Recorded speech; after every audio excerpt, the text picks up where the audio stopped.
Όλα τα βότανα που θα δείτε στη συνέχεια μπορείτε να τα καλλιεργήσετε σε γλάστρες, ζαρντινιέρες ή τον κήπο σας. Μπορείτε να προμηθευτείτε έτοιμα φυτά ή να αγοράσετε σπόρους. Κάτω από το βίντεο θα βρείτε σχετικούς συνδέσμους αν επιθυμείτε να τα παραγγείλετε διαδικτυακά.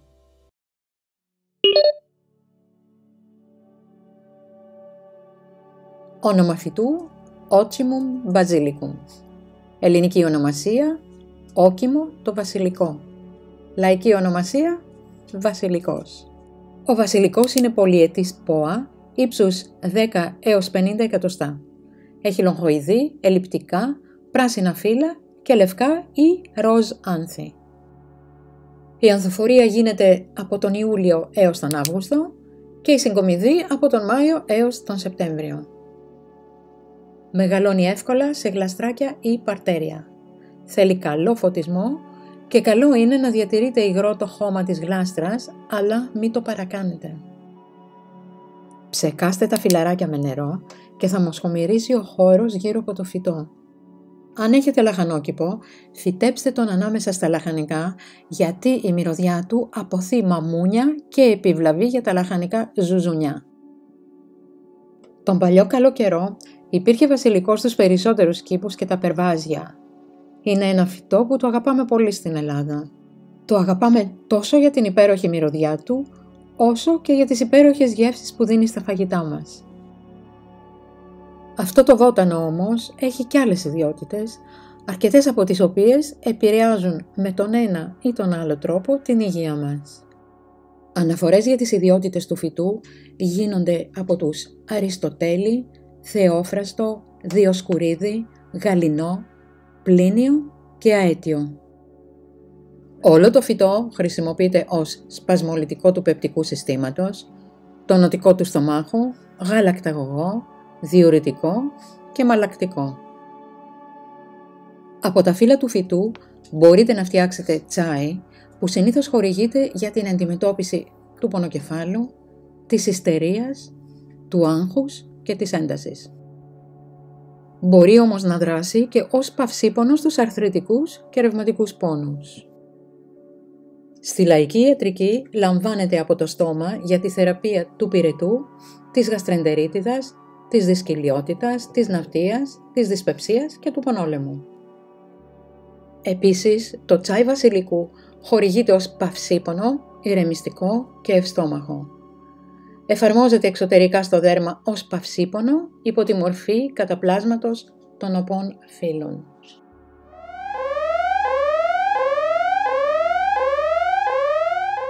Πειραματικές μελέτες έδειξαν ότι η μακροχρόνια έκθεση σε εστραγόλη, που είναι το βασικό συστατικό του βασιλικού, όταν χορηγείται σε δόσεις που αντιστοιχούν στην ημερήσια κατανάλωση από ανθρώπους ή η επανειλημμένη λήψη μεγάλων δόσεων, μπορεί να προκαλέσει καρκινογένεση και μεταλλαξιογένεση.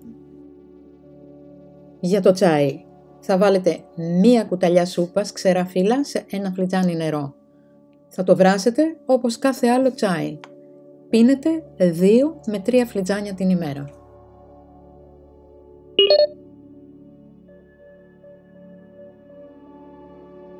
Το χαμομήλι είναι ετήσιο φυτό που μπορεί να αντέξει τις χαμηλές θερμοκρασίες της νύχτας.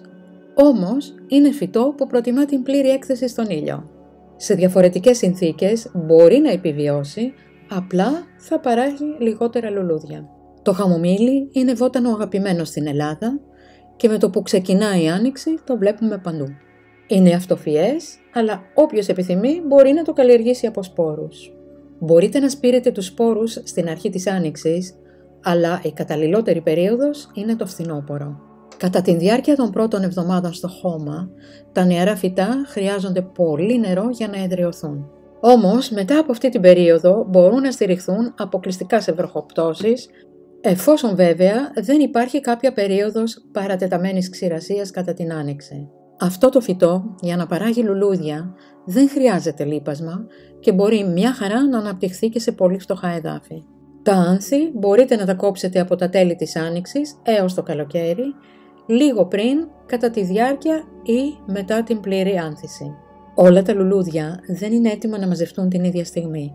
Συνήθως μαζεύουμε κάθε δεύτερη μέρα για μια περίοδο 15-20 ημερών.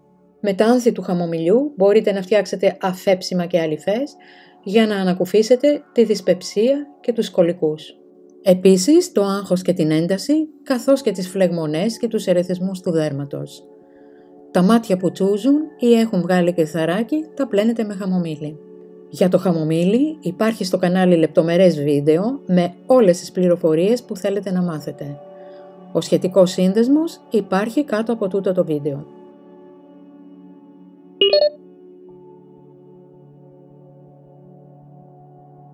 Όνομα φυτού Echinacea purpurea. Ελληνική ονομασία Echinacea ή Echinacea. Λαϊκή ονομασία αμερικάνικο κονολούλουδο, ινδιάνικη φιδόριζα, ινδιάνικο κεφάλι, μαυρομάτα, ποταπόριζα, ρунμπεκία, χτενολούλουδο. Οικογένεια φυτών, σύνθετα ή αστεροειδή.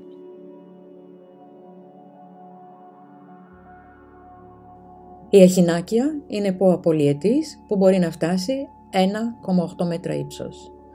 Τα φύλλα είναι πράσινα, οοειδή ή λογχοειδή. Τα άνθη είναι μεγάλα σε μορφή μαργαρίτας και μπορεί να είναι μόβ, ροζ, κίτρινα ή λευκά. Ο καρπός είναι μικρός, ξηρός και με λεπτά τυχώματα. Η ανθοφορία και η συγκομιδή γίνονται από τον Ιούλιο έως τον Αύγουστο. Η συγκομιδή των φυτών αναφέρεται στη συλλογή φύλων ή ριζών, τα οποία αξιοποιούνται αμφότερα στη φαρμακευτική. Πρέπει να τονιστεί ότι σε καλλιέργειες που προορίζονται για συγκομιδή ριζών δεν πρέπει να συλλέγονται και τα φύλλα. Το μάζεμα των φυτών πραγματοποιείται από Αύγουστο μέχρι Σεπτέμβριο, ενώ η φυτεία πρέπει να έχει ηλικία άνω των 3 ετών. Η εχινάκια προέρχεται από τη Βόρεια Αμερική, όπου είναι γνωστή εδώ και εκατοντάδες χρόνια. Οι Ινδιάνοι τη χρησιμοποιούσαν ως φάρμακο για τα τσιμπήματα των φιδιών, τους κολικούς και άλλες μολύνσεις. Μέχρι την εμφάνιση των αντιβιωτικών υπήρξε βασικό στοιχείο ευεξίας. Στις μέρες μας η εχινάκια παραμένει ένα από τα πιο αγαπημένα και ευρέως χρησιμοποιούμενα βότανα.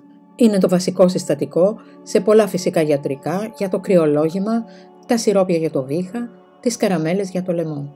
Είναι επίσης βασικό συστατικό σε φυσικά συμπληρώματα διατροφής. Οι δραστικές ουσίες του φυτού είναι γλυκοσίδια, αμύδια, αντιβιωτικές ουσίες, αιθέριο έλαιο, πολυακετιλένια, ινουλίνη, λιπαρά οξέα, σίδηρος, πρωτεΐνες, φλαβονοειδή, τανίνες, βιταμίνες Α, Σ και Ε. Όλο το φυτό εμφανίζει αντιφλεγμονώδεις, αντιβακτηριδιακές, ανοσοενισχυτικές, εμεταγωγές, αντιϊικές, σπασμολυτικές και επουλωτικές ιδιότητες. Είναι ένα από τα βασικότερα φαρμακευτικά φυτά που μπορεί να βοηθήσει στην πρόληψη και την αντιμετώπιση των μικροβιακών λοιμόξεων, βακτηριδιακές και ιικές. Συνιστάται κατά των λοιμόξεων του ανώτερου αναπνευστικού, λαρυγγίτιδα αμυγδαλίτιδα, της ρηνικής καταρροής, της οξείας βρονχίτιδας, του κοινού κρυολογήματος, της κοινής γρίπης, της μέσης οτίτιδας, της παραρινοκολπίτιδας, της οτίτιδας του κολυμβητή, της θυλακίτιδας, της οστεοαρθρίτιδας, της ρευματοειδούς αρθρίτιδας και της κολπίτιδας.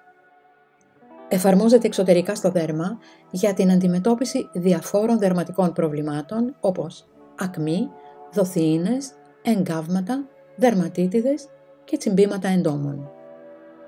Η καλλιέργεια της εχινάκιας είναι εύκολη. Προτιμά ηλιόλουστες θέσεις και εδάφη μέσης σύστασης καλά στραγγιζόμενα. Τα άνθη της αποτελούν ελκυστικά σημεία για μέλισσες και άλλα έντομα. Ο πολλαπλασιασμός του φυτού μπορεί να γίνει είτε με σπόρο, είτε με μοσχεύματα ριζών ή βλαστού. Η κατανάλωση της εχινάκιας μπορεί να οδηγήσει στην εκδήλωση αλλεργικών αντιδράσεων σε παιδιά και ενήλικες, διασταυρούμενη αλλεργία με αμβροσία, καλέντουλα και μαργαρίτες. Δεν συνιστάται η λήψη της σε ασθενείς που λαμβάνουν ανοσοκατασταλτικά φάρμακα όπως πρεδνιζολόνη, αζαθιοπρίνη, χλωραμβουκίλη, κυκλοφοσφαμίδι, μεθοτρεξάτη και άλλα, καθώς ενδέχεται να αλληλεπιδράσει με την εν λόγω φαρμακευτική αγωγή.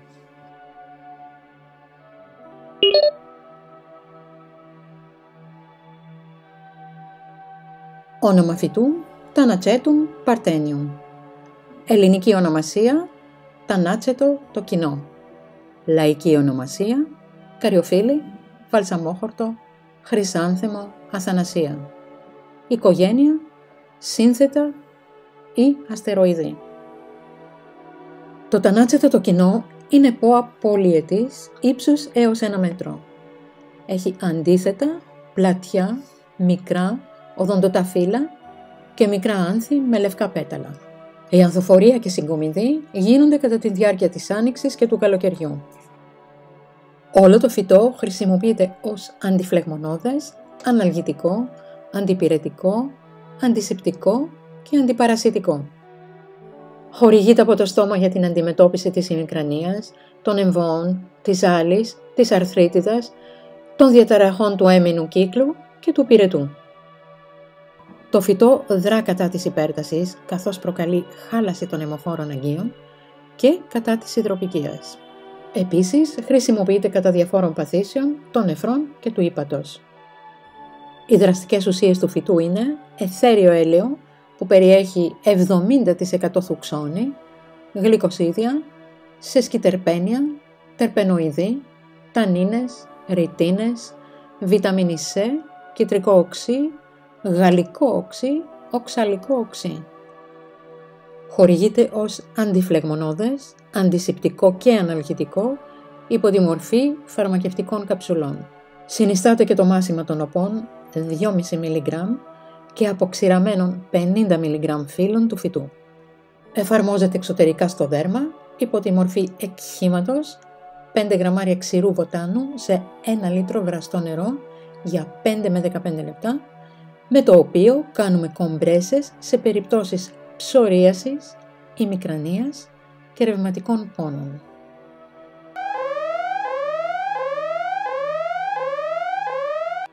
Το μάσιμα των οπών φύλλων μπορεί να προκαλέσει έλκη στη στοματική κοιλότητα, επίσης ναυτία, έμετο, ανορεξία, υπερευαισθησία και μυαλγίας. Αντενδείκνυται κατά τη διάρκεια της εγκυμοσύνης. Σχετικά με την καλλιέργεια, τα φυτά θέλουν ηλιόλουστη ή με λίγη σκιά τοποθεσία. Τα φυτά 6 μηνών που είναι καλά ριζωμένα ανέχονται τις χειμερινές θερμοκρασίες έως -20 Φahrenheit ή -29 βαθμούς Κελσίου. Έτσι. Τα περισσότερα μεμονωμένα φυτά πεθαίνουν το δεύτερο ή το τρίτο καλοκαίρι αφού ανθίσουν έντονα. Καλλιεργείται επίσης σε παρτέρια με άλλα βότανα όπου τα έντομα δεν είναι επιθυμητά. Αυτό το φυτό αποθεί τα έντομα κάθε φύσης, επομένως είναι καλό φυτό για να αναπτυχθεί κοντά σε εισόδους.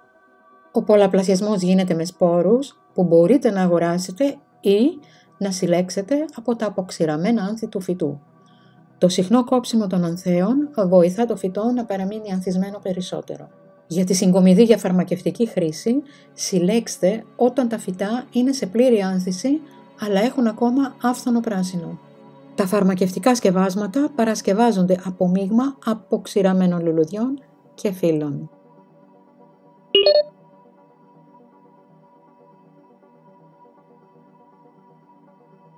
Όνομα φυτού Viola tricolor.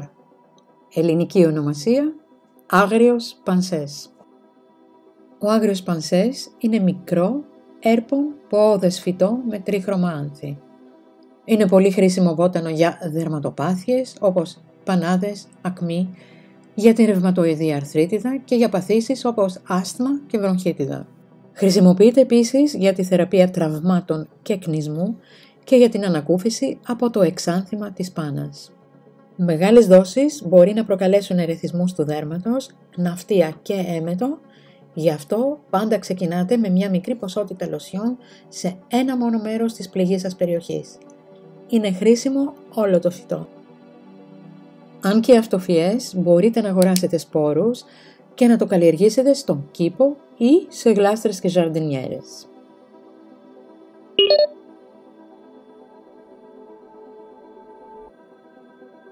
Όνομα φυτού Lavandula angustifolia. Λαϊκή ονομασία Λεβάντα. Οικογένεια φυτών Lamiaceae or Labiatae. Χυλανθή ή λαμπιάτα. Η λεβάντα είναι πολυετής θάμνος ύψους μέχρι 1,2 μέτρα. Έχει γκρίζο-πράσινα, στενά, λογχοειδή, αντίθετα φύλλα και μικρά, μοβ, εύωσμα, ερμαφρόδιτα άνθη σε στάχια. Τσάμπια. Το φυτό εμφανίζει σφαιρική και πυκνή ανάπτυξη.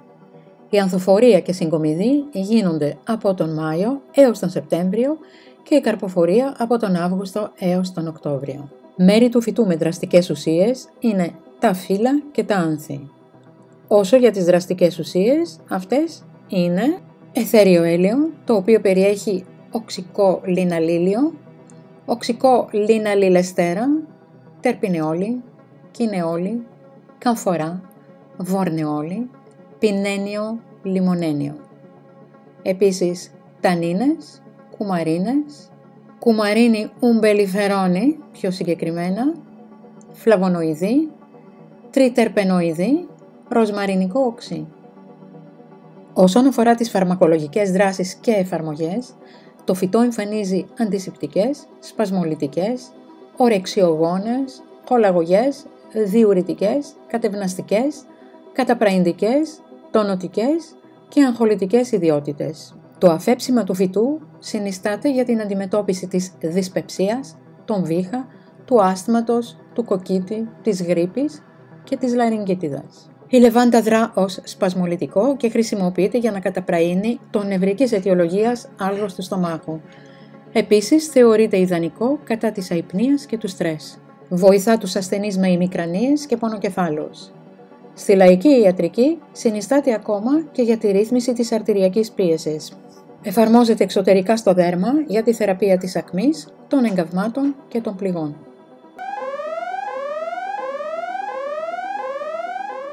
Η από του στόματος χορήγηση του βοτάνου μπορεί να προκαλέσει δυσκυλιότητα και πονοκέφαλο, ενώ η εφαρμογή του στο δέρμα μπορεί να οδηγήσει σε δερματικό ερεθισμό. Λεβάντα μπορείτε να έχετε σε γλάστρες, ζαρντινιέρες και τον κήπο. Ο πολλαπλασιασμός γίνεται με μοσχεύματα ή με σπόρους που θα προμηθευτείτε. Είναι φυτό εύκολο στην καλλιέργεια. Στην αρχή της άνοιξης θα χρειαστεί ένα αυστηρό κλάδεμα. Η λεβάντα έχει πολλές χρήσεις, με πιο γνωστή αυτή που αποθεί τον σκόρο.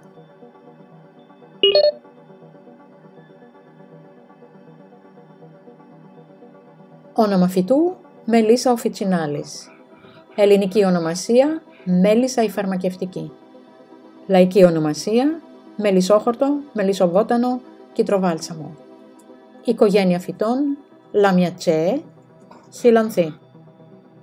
Το μελισσόχορτο είναι πολυετής πόα ύψους 40 με 70 εκατοστά με ωοειδή, οδοντοτά, πράσινα ή κυτρινοπά φύλλα και λευκά, κίτρινα ή ρόδινα άνθη. Η ανθοφορία γίνεται από τον Ιούλιο έως τον Σεπτέμβριο και η συγκομιδή από τον Μάιο έως τον Ιούνιο. Το μελισσόχορτο προτιμά δροσερά και γόνιμα εδάφη που στραγγίζουν εύκολα. Προτιμάει επίσης ηλιοφανείς θέσεις. Είναι φυτό που αντέχει στις υψηλές θερμοκρασίες, αλλά είναι ευαίσθητο στους παγωμένους βορειάδες και τις πολύ χαμηλές θερμοκρασίες. Ο πολλαπλασιασμός γίνεται με μοσχεύματα ή με σπόρο. Τα λευκά άνθη του προσελκύουν τις μέλισσες και ως εκ τούτου θεωρείται μελισσοκομικό φυτό. Άλλωστε το όνομά του δεν είναι τυχαίο. Οι δραστικές ουσίες είναι αιθέριο έλαιο, περιέχει κιτρονεράλι, κιτράλι, λιναλόλη, γερανιόλη και αλδεΐδες. Επίσης φλαβονοειδή, απιγενίνη, λουτεολίνη, τανίνες, σεσκιτερπένια, καφεϊκό οξύ, χλωρογενικό οξύ, ροσμαρινικό οξύ, πολυφενολικά συστατικά. Χρησιμοποιείται υπό τη μορφή εγχύματος ως χωνευτικό, εφηδρωτικό, καταπραϊντικό, σπασμολυτικό, αντιφλεγμονώδες, αντιμικροβιακό και ηρεμιστικό. Στη λαϊκή ιατρική χορηγείται για την αντιμετώπιση του στομαχικού και 12 δακτυλικού έλκους, των κολικών των νεφρών και της σχολής, της δυσπεψίας και των εμέτων κατά την κοίηση.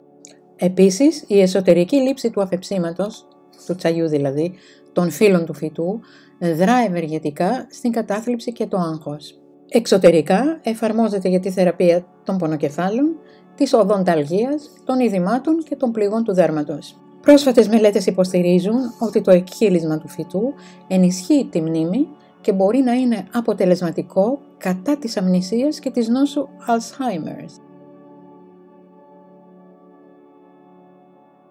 Σε περίπτωση κατάθλιψης ή άγχους, φτιάχνετε έγχημα με 4 κουταλιές της σούπας ξηρού βοτάνου σε 1 λίτρο βραστό νερό. Πίνετε μέχρι και 4 ποτήρια την ημέρα. Για στομαχικές και υπατικές διαταραχές, φτιάχνετε αφέψιμα με 1 κουταλιά ξηρό βότανο που το βράζετε σε 1 ποτήρι νερό. Πίνετε 2 με 3 φλιτζάνια την ημέρα. Σε μορφή αλυφής εφαρμόζεται εξωτερικά σε φλεγμένουσες περιοχές του δέρματος. Ανεπιθύμητες ενέργειες είναι ναυτία, εμετός, κοιλιακό άλγος, ζαλάδα, συρριγμός. Θα πρέπει να αποφεύγετε από άτομα με γλαύκομα. Για όλα τα προϊόντα που αναφέρονται στο βίντεο υπάρχουν σχετικοί σύνδεσμοι από κάτω για να μπορέσετε, αν θέλετε, να τα προμηθευτείτε. Θυμήσου να κάνεις εγγραφή, να κάνεις κλικ στο καμπανάκι για να μας λαβαίνεις άμεσα και αν θέλεις, μας δίνεις και ένα like. Αν θέλετε να δείτε κι άλλα κόλπα και χρήσιμες πληροφορίες σε διάφορα θέματα, επισκεφτείτε τον ιστότοπό μας που είναι το Mea Culpa. Εκεί σίγουρα θα βρείτε κάτι που σας ενδιαφέρει, αφού υπάρχουν ενότητες για την υγεία, το σπίτι, το κήπο, τη μαγειρική, τα μαστορέματα, τη ζαχαροπλαστική, τη διακόσμηση, τις κατασκευές και πολλά άλλα. Τελειώνοντας, αφού σας ευχαριστήσω που είδατε αυτό το βίντεο, να σας θυμίσω να κάνετε εγγραφή όσοι δεν το έχετε ήδη κάνει και να κάνετε κλικ στο καμπανάκι που βρίσκεται κάτω ακριβώς από αυτό το βίντεο για να λαβαίνετε άμεσα κάθε καινούριο βίντεο.